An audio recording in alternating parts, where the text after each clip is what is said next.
Hi, welcome to HardReset.Info channel, dear viewers. In front of me Intuos Pro M device, and now I can show you how to set up on-screen shortcuts on this device.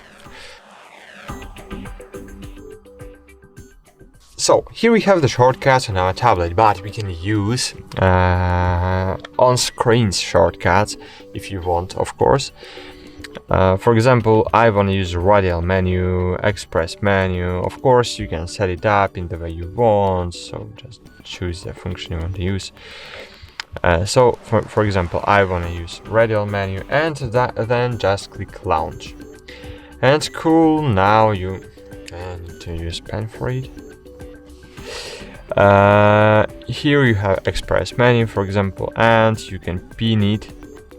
If you will pin it, so it will be always over the other applications and layers.